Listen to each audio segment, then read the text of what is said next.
In the last one, we created this user. In this video, let's see how we can set up two-factor authentication for this user. So if you want to set up two-factor authentication, you have to log in as the user. So I'm going to log in as this user. Once I do that, I can come in here and go to settings.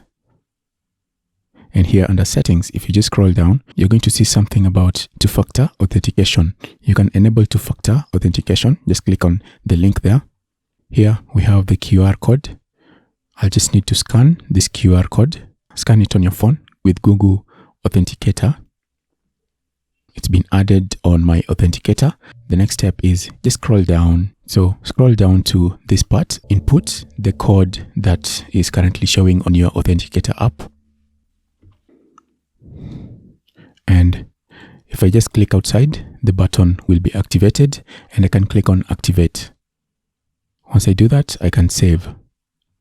And that's going to enable two-factor authentication. So let's just test it. We log in as that user and then log in. And now you see that it requires two-factor authentication from your Google app, from your Google Authenticator.